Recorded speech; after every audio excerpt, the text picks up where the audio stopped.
right, ready? We go. All right, call to order. Roll call. Mr. Lamar? Present. Mr. Heekin? Present. Ms. Hughes? Present. Stand for the Pledge of Allegiance. Pledge allegiance To the flag of the United States of America, and to the republic for which it stands, one nation, under God, indivisible, with liberty and justice for all. Okay, next we go on for the approval and signing of the minutes, the regular meeting minutes of October 12th, 2021. Make a motion, we approve them. Do I hear a second? A second. Roll call. Mr. Lamar? Yes. Mr. Heekin? Yes. Ms. Hughes? Yes. Okay, next we move on to open forum. Do we have anybody signed on to open forum, or do we read comments first, or? Yes. Okay, I have both. okay. What would you like first? Let's read the comments first and we'll go. So, from Linnea Lose, who might be in the room. Linnea sent an email.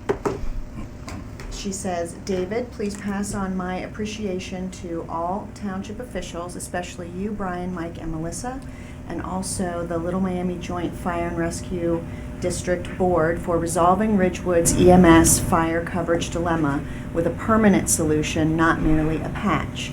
Columbia Township leaders had the knowledge, integrity, and resolve to call for the financial assessment and then to delve into numerous complex reasons for LMJFRD's instability. They did it in the face of outspoken critics, well-meaning or not, who did not fully and accurately present the complete situation. They also did it commendably for the good of the whole, of all the fire district participants over the long term. As a Ridgewood resident who never expected to need who never expected to need fire EMS, but once did, I'm grateful for the township's oversight and my resulting peace of mind. Linnea Lose. Very nice. Thank you. Appreciate it, Linnea. Okay, And an email from Kevin Grimmer to the Columbia Township team. My wife Sarah and I were both at the Wooster Pike Town Hall you hosted last night at 50 West. I just want to say thanks for everything you are doing. The township has never been better in the 22 years we have lived here. Keep up the great work, 4 exclamation points, with much appreciation, Kevin and Sarah. That's nice. thank you. Thank you. Very nice. Kevin and Sarah. Okay, we go on to open forum. I have Tim Lewis. Yeah, the only question I had was, how do you go about to get the leaves picked up, and what day you're supposed to have it out there, or what's the, how do you do it to get service? I'll leave that to Melissa. take that? Yes. So leaf pickup is continuous, starting the middle of October through Christmas Eve day. The crews make their rounds daily through every street of the township. And when they finish through the entire township picking up leaves, they start over again. So it depends on, we don't have specific days that they're in a specific neighborhood because it depends on how heavy the leaf fall is and other factors as to how quickly or how slowly they make it through. In the beginning, it's generally very quick, and then as the leaves fall more heavily, it slows it down. I know that they've already picked up multiple tons of leaves, and they just started a couple of weeks ago. We often have residents who will call us and ask, hey, what does it look like this week for when you might hit my area? And then we'll give an estimate. So you can call the main office. The reason why I'm asking where I live at on Wetzel Road, I have an impingement problem. When I get all the leaves together, I only have a driveway that's only so many feet wide. Yeah. And if I dump the leaves out in front, nobody's ever cleaned the gutters or anything where I live at. I have nowhere to put them other than right there in my driveway, and I can't get in and out because I'm going to slide out. So let me talk to John Servizi about that tomorrow. How long have you lived here? 25 years. And have you talked with him about this before, about this problem? Yeah, I have, and I thought I get the leaves picked, but they end up sitting there until springtime, and I don't know what to do to get any kind of leaf pickup. I live right on the corporation line, and I know that I'm in Columbia Township, so the leaf pickup should be included in that, correct? Well, and certainly is, and they actually know all the homes. Our crew's been here almost 24 years, so many of our crew members, so they know exactly which homes are in there. I'll talk to John about it tomorrow and see about a special consideration for the fact that you have a long private drive and you don't have access to a Columbia Township street. And the last question was on there was for the garbage that I asked about the last time. I don't know how to connect with the city of Cincinnati. I know that this is part of Columbia Township. We've had individuals dump their garbage. It's been sitting over there for a couple of months now, and I don't know what to do to get it retrieved, picked up out of the roadway or out of the easements of the road. So if you guys got any ideas, or we can have a discussion later how we can figure out what to do to get that done. So after you were here the last meeting, Yes. you identified concerns about the amount of trash being thrown on the road, Yes. as well as open bags of trash that different residents were throwing out. So we called the county and the city and asked them to please do a sweep.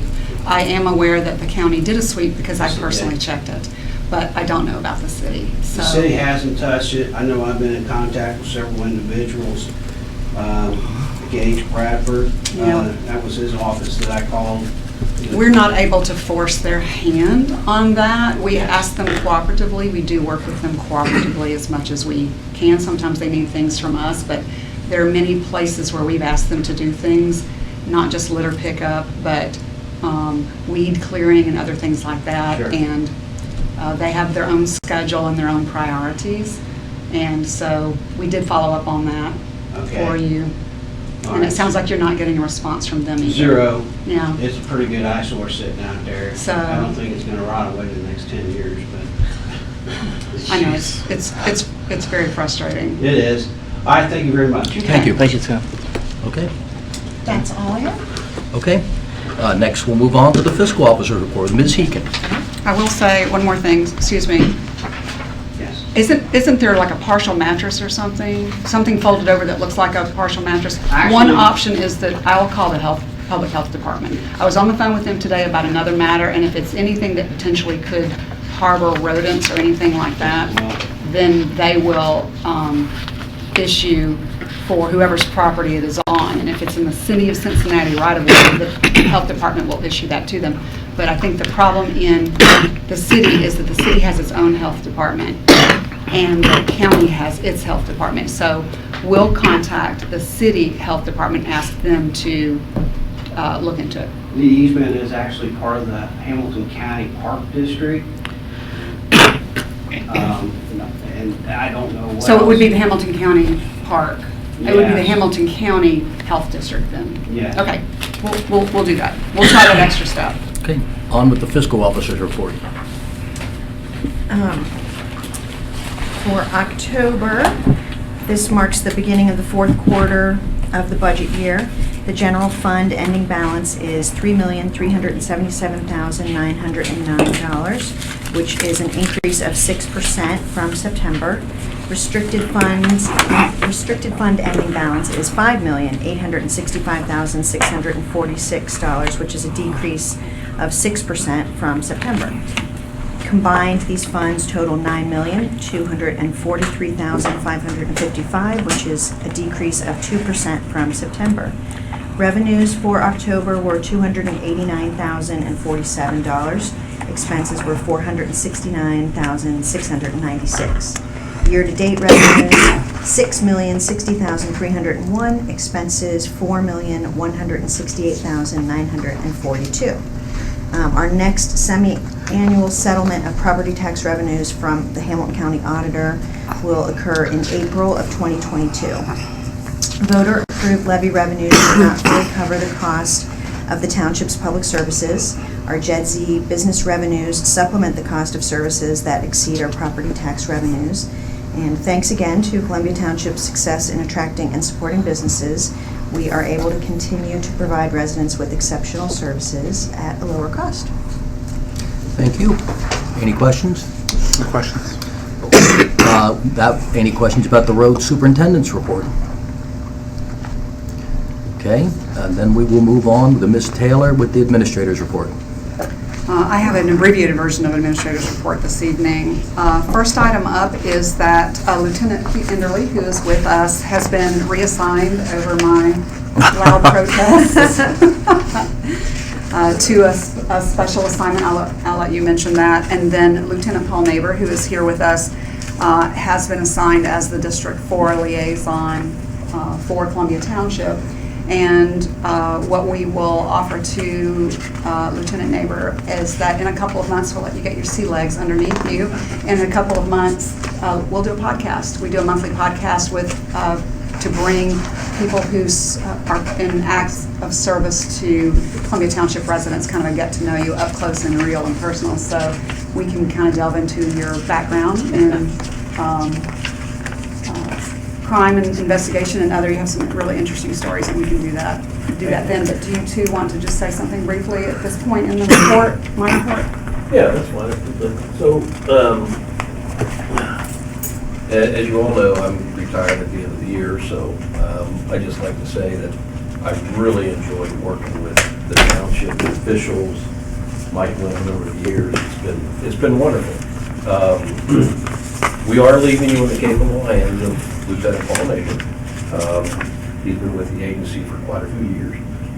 I'll let him get up and just tell you a little bit about himself. I am going to stay on with the Special Deputy Unit and continue my affiliation with the Sheriff's Office for whatever years that may entail. So, but once again, it's been wonderful working with all of you, and I really appreciate it. Thank you. Thank you. We enjoyed working with you as well, so thank you. You set the bar high, so no pressure. He seems so sad about it. I know. Yeah. The Cheshire Cat.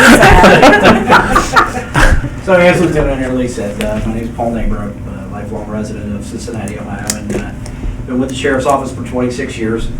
Had my share of interesting appointments throughout the years, and I'll probably get into more things about myself during the podcast, but it's great to be aboard the team here in Columbia Township. I hope to serve the residents here as best as I possibly can, and look forward to our new relationship. Thank you. Welcome aboard. Yeah, thank you. Welcome. All right, so I'll continue. Pleased that the waste and recycling levy passed. I'm sure that the trustees will have comments on that later in the program tonight. I had a resident contact me, very kind, and said that the special edition of The Voice that we published for the waste and recycling levy was the best piece that has ever come out of Columbia Township, because it came from the residents' perspective. And we actually intended to do that with that piece. We shifted gears from here's a levy and here are your choices to, as a resident, you make this choice, here is what you will experience, and you make this choice, here's what your experience will be.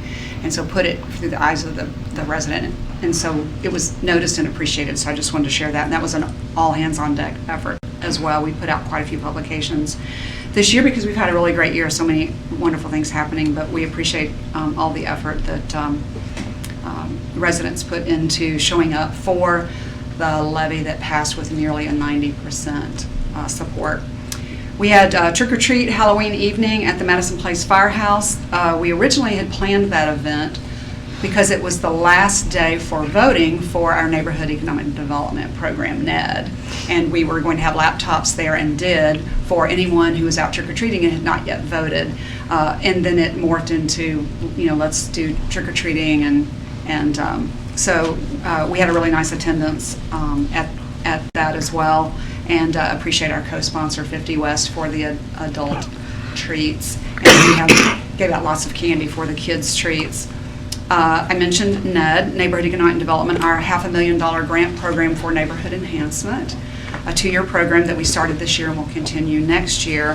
Voting did close Halloween night. We will have the results next week. We have 7 neighborhoods that have HOAs. The majority of them have already submitted projects that they are going to be doing enhancements in their neighborhoods, and then the results for our neighborhoods without HOAs we will announce at the first one we will announce at Madison Place Town Hall, which is this coming Monday, which is my next item. We've been making the rounds of bringing the good news and listening to our residents up close and personal through town halls starting this summer after the mask order was lifted, and we're continuing through this fall, and we will continue through next year. So we've held the Ridge Town Hall, and then Monday the 18th of October we held the Worcester Corridor Town Hall, and then this Monday, November 15th, 6 p.m., Madison Place Town Hall at Good Shepherd Chapel. And lots of great topics that we will cover there. And for anyone who is watching and has not seen video of the other town halls, we are sitting with the audience, literally, and talking with the audience, and it's a really great format to have. Just in time for Halloween, we repaved Murray Avenue East, and it looks amazing, and we're going to continue through all of our street improvements as I have shared before.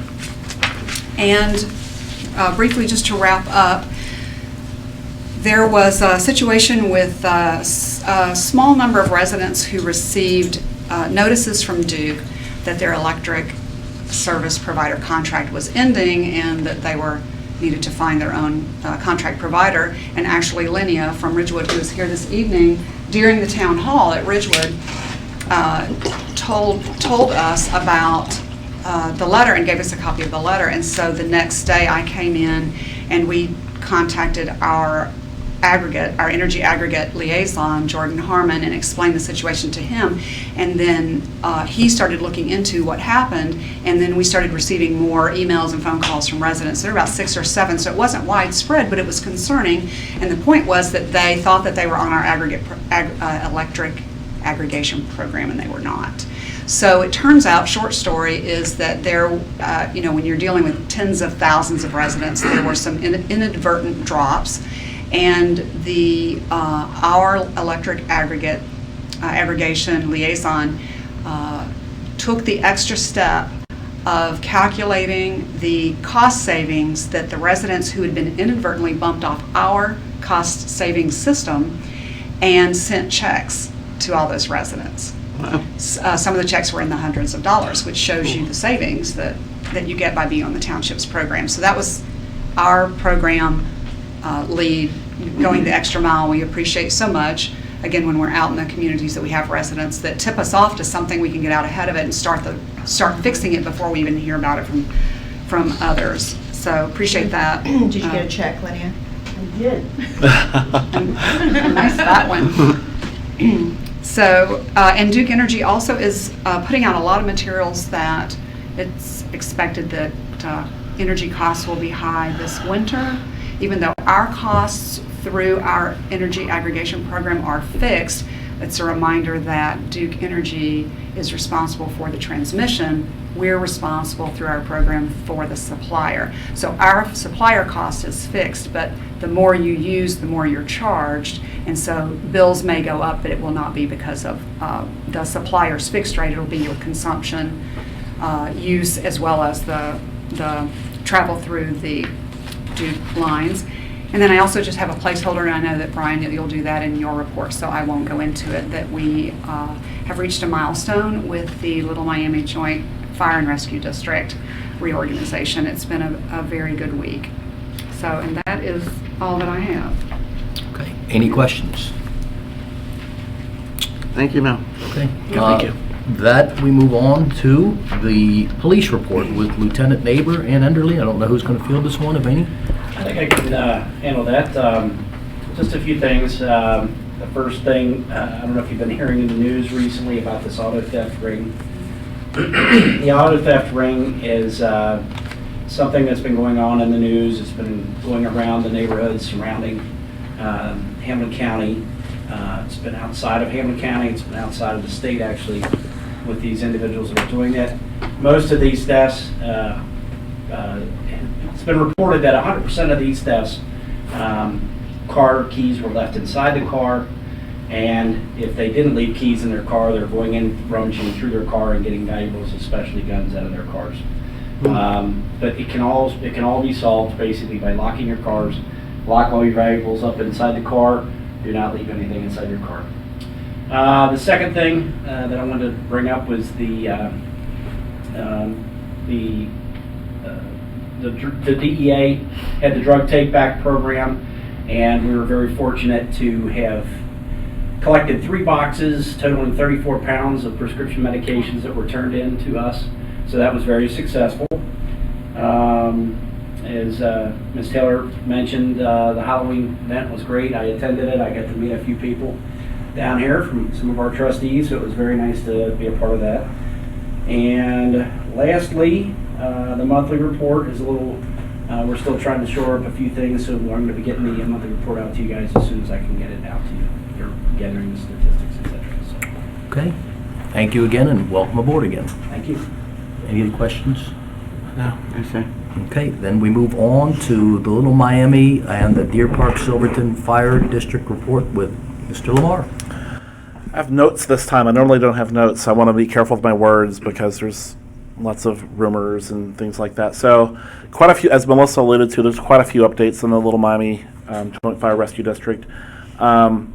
First off, we've worked really hard. A lot of people during my tenure and prior to my tenure have worked really hard for the stability of providing fire and rescue services for the township. And this is, Melissa mentioned, this is good for the future of everyone, I think. Last night, the Village of Gulf Manor at their public meeting voted to accept the Fairfax and Columbia Township proposal to withdraw from the Little Miami District, effective February 28th. So the next few months, we'll be working with them on a transition. They accepted a transition plan that we had offered to them, and February 28th, they were leaving the district, and they have agreed with a contract with the Deer Park Silverton Fire District, whom we know very well because they service some of the Columbia Township, the Silverton Fire District. So we'll be working with our friends in Gulf Manor, and I want to say that they're our friends in Gulf Manor, absolutely, for the next few months on this distribution of assets and kind of breaking apart the district a little bit. But the future of district is, as Linnea email said, is in good hands. We have 2 communities that are committed to it that are both very financially, fiscally responsible and have money in the bank. You will continue to have great service in the district, and as the district expands to include the Ridgewood neighborhood, the rest of the Ridgewood Fire District, the Ridge Fire District, and the Silverton Fire District, I would encourage the residents that have any questions or concerns as we move forward over the next few months to reach out to, you can reach out to Mr. Kubicki here, Melissa Taylor primarily, knows most of the details, myself. The reason we've been doing a lot of the town halls is because we knew that we were limited with the amount of information we could talk about due to confidentiality with the Supreme Court of Ohio. So we tried to be as transparent as we could in these town halls. The Ridgewood town hall specifically was very well attended, and we discussed this.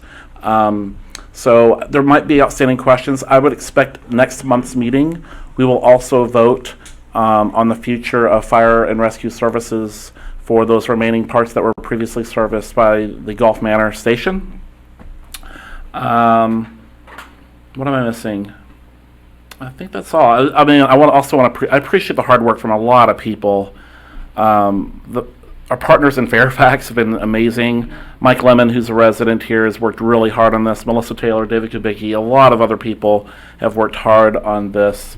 And I hope people are positive towards the future of the Little Miami District. I know I am. And so I'm probably missed some things, Melissa or David or Susan. What So I'll please say add. is that these joint fire districts, et cetera, I mean, it's very, capital intensive, labor intensive, and it's only going to get more expensive, and that's where Mike Lemon's been invaluable to helping us better understand the cost and the future of where the expenses are that haven't necessarily been outlined in the past. So it's not unique to Gulf Manor, to other communities, that consolidations of these departments, we need them. It's just hard to keep all these independent fire departments and support them without continuing to raise taxes. And you want to balance safety with cost, and that's always the balance. But the Deer Park Silverton group is one of the most respected fire departments, respected, financially stable, well-trained, and I think Brian, it's a very, very, very good outfit and a very good fire chief. So I think things are all positive. I know it's a little bit of a change, but I think nobody's going to notice the difference. So If you do notice a difference, I think it'll be a positive difference. If you've been to the Deer Park Silverton Fire Station, it's amazing. They have brand new equipment. They would love to have you visit if you have questions to them specifically. Okay. Okay, any other questions?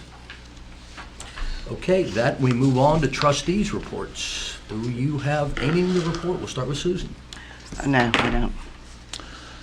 I do. The only thing I wanted to mention was, as Melissa alluded to, was pleased to mention the passage of our reduction in taxes for waste and recycling. And it's amazing the crazy looks as I've talked to residents and residents of other communities that we were able to do this. And so starting in January for 3 years, your waste and recycling bills, if you are a homeowner in Columbia Township, will be reduced by 32%. That's 1.6 mils over the next 3 years. And again, as Caroline always mentions, it's due to the fiscal responsibility of this board and many others previous to me, including this current board. So that's exciting. I did want to mention, however, that 2 other issues in Columbia Township passed, 2 other levies. That's issue 1, which was child services. That passed, and issue 29, which was the parks levy, it passed. And so if my math is right, those were both increases. And so residents, when you get your bill, it will go up, but not because of anything Columbia Township did. The proportion of your taxes now have a greater proportion of them go to entities other than Columbia Township. Columbia Township's proportion of the taxes you pay is reduced. And then for that tax levy, it's reduced by 32%. However, for Hamilton County, in those 2 areas, child services and parks, it will go up. And so I wanted to mention that so when people next year, when they see their bill go up, it's not because of anything we did. Our portion's going down. Did I say anything incorrect, Melissa? Okay. Keep me honest here. And we also want to congratulate Brian Lamar for winning his campaign. Thank you. And thank Roxanne Rebel for being engaged in the community and running a positive campaign. Absolutely. For the most part. It was very positive on her part and everything else, except a couple little hiccups from some of her proxies and surrogates, but otherwise it was very positive, and they did a great job, and I know they worked very, very, very hard. And it's always nice to see people engaged. And congratulations, Brian, for continuing to stay on our team. And I'll mention I had a great conversation with Ms., I think they pronounce it Rebel. I don't want to mispronounce her name. I had a great conversation with her prior to the election, and I spent the day with John Rebel on election day, and we're going to have coffee soon and talk about some interests that are vital to both of them. And so it was great being part of the process and it being a healthy process. So, yeah, We thank always you. like to see positive campaigns, so thank you. Yes. Susan, you have anything to add? No, I'm just so glad that he got in. Am I ever? Thank you. Okay. David, we still have Justin's report. Yes. Did I miss that? We skip it. Okay, all right, then and we move on to the Economic Development Quarterly Report with Dustin Montgomery. That's why you're here. Well, thank you. It's always nice being here. Good to see you. The township does such a great job of supporting its businesses, and that's a pleasure being a partner with you guys in that. So over the last quarter, again, continued positive information and activity. Melissa already covered this, but the board approved a $500,000 grant program for the neighborhoods throughout Columbia Township.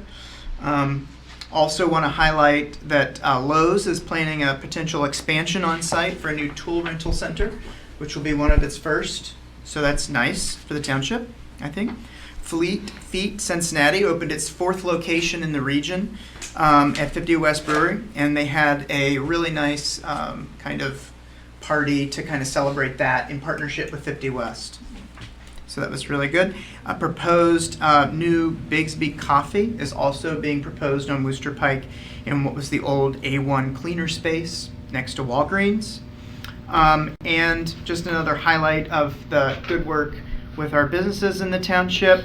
Our CRA program that is administered through Hamilton County and our office at HCDC, we had the TIRC, the annual review for all of our agreements, and all businesses are exceeding expectations with their performance, and one is now expired. So new investment was brought into the county, new jobs, retained jobs, And that's what those programs are for, not to just give free giveaways, but the business is actually investing back into the community. And those have been successful tools for the township. So Wooster Pike continues to be a really key asset to the township with all the positive stuff going on there. And next quarter, we'll see some even more improvements in the Marymount Promenade to report on. So Okay. I don't know if there's any other questions of me, but Any happy. questions?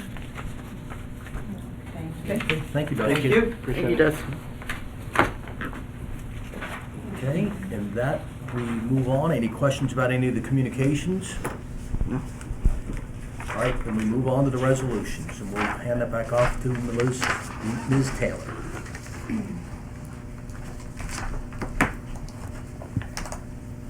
First resolution is financial, one reading. To supplement Resolution 2101, 2021, Columbia Township's 2021 annual appropriation and supplemental appropriation resolutions 2104, 2108, 2115, 2121, 2134, and 2138. As you're aware, the supplemental appropriations are whenever any item revenue is needed to cover an item that was not included in the budget that was passed. At this point, we're working on the budget that was passed in July of 2020. So here we are at the end of 2021, and so we have supplemental appropriation to make those adjustments. This is a one reading only. Are there any questions? Okay, so I have already read the title of the resolution. May I have a motion and a second to pass? So moved. Second. Roll call. Mr. Lamar? Yes. Mr. Kubicki? Yes. Ms. Hughes? Yes. So the resolution is adopted and in effect. The second resolution is authorizing the Township Administrator to enter into and approving a contract for ESP Media for video and production services effective January 1, 2022. This is a first reading. I will share that we have had the great fortune to have met and begun working with ESP Media this time last year, and 2021 was our first year of contract with them, and they have upped our game through digital media, podcasts, videos, and a much more lively and dynamic coverage, all those adjectives, coverage of our township meetings as well as our town halls and others. And they bring to us ideas from other communities, and they also take ideas that we are doing that no other community is doing and take those to other communities as well. So we're all kind of improving each other's game. So this is a first reading. We will vote at next month's meeting, but it's to request to continue our contract with ESP Media, and there is no price increase this year. Like So that. thank you to Rob and Elliot Ebel who are here in the studio with us. Thanks, Rob and Elliot. And thanks for not taking a rest. Can I add the creativity and flexibility they provide? We can call them up and say, hey, film this town hall in this basement or in this crazy location, and they go out of their Yes. way to make sure it happens, to provide the service to our residents that aren't comfortable going in person so they can watch it. That's important in today's climate, and so I really appreciate that. Like, I've seen them climbing on all kinds of crazy objects over the past year, and so looking forward to another year of them climbing on crazy objects. Thank you. Okay. So the next resolution is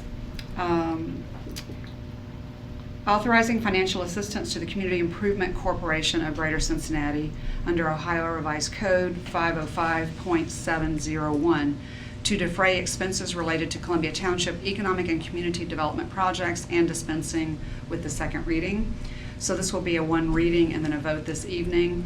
Each fall about this time, we have the opportunity to enter into a contract where we are planning economic development activities, including community events, for the coming year. And so what this contract offers us the opportunity to partner with 50 West to bring back the very popular ice rink during the continued pandemic, which provided for socially distant family fun outdoors, was very popular.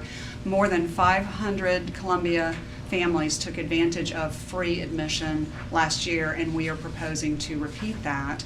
And then the balance of the funds that we are reimbursing the Community Improvement Corporation of Greater Cincinnati for will be our agenda of our slate of community events, block parties, community events next year in 2022. So this is for the 2021-2022 ice rink season at 50 West, as well as the setting aside funds for community events through 2022.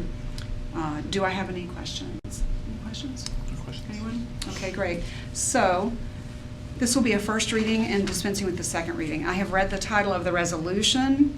May I have a motion and a second to dispense with the second? So moved. Second. Roll call. Mr. Lamar? Yes. Mr. Kubicki? Yes. Ms. Hughes? Yes. The resolution is adopted and will take effect in 30 days. The next resolution is also a first reading with dispensing with the second reading, reappointing Michael Lemon as Special Advisor to the Board of Trustees for January 1st through June 30th, 2022, dispensing with the second reading and authorizing the terms of the appointment. So Mr. Lemon it has been, again, a joy to work with him, and every resident and business in this township has benefited from his labors over the past year and a half that he has joined us on the fire district reorganization and other special projects.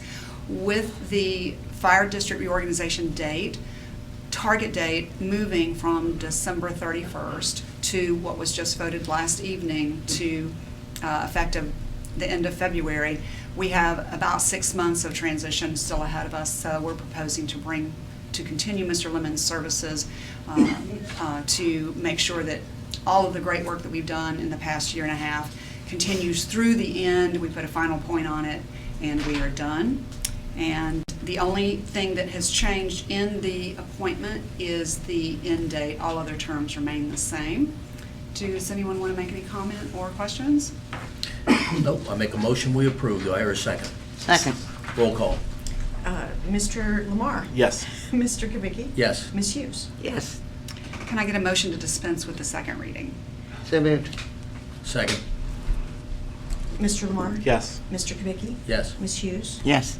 All right, our last resolution this evening is going to be through emergency, and it is authorizing amendments to the Township Handbook Policies and Procedures Manual, dispensing with the second reading and declaring an emergency. This is my interim update to the 1996 Employee Handbook. Mike Lemon shared with me on the transition that this was a major project that needed attention. And because of COVID and other matters that have happened over the last year plus, I have been able to work through several important updates, but not the entire 80-something pages. And so we are targeting 2022 for a full revision of the Township Handbook, but these matters are important to update now, and so I'm bringing this forward to the trustees. An example of a couple of things that we're doing in here is that there had never been a mobile phone policy. When this policy was written in 1996, mobile phones were just coming out, and they were not widespread, and so it's very important that we have a policy for that. We've been following a mobile phone policy, but it's just never been adopted into it. So as I said, most of these are housekeeping matters.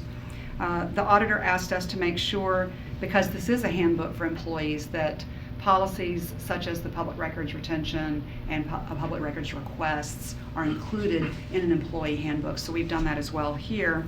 And one relic that I found that I am proposing to remove, because we have moved into the era of modern government, and that is that we are striking that the Board of Trustees does not have the option to hire relatives. Oh my God. So we don't believe that that has a place in modern government. We've not been No. doing that, but that was in this old document, and so we're going to change that with your support. Wonder this who evening. put that in.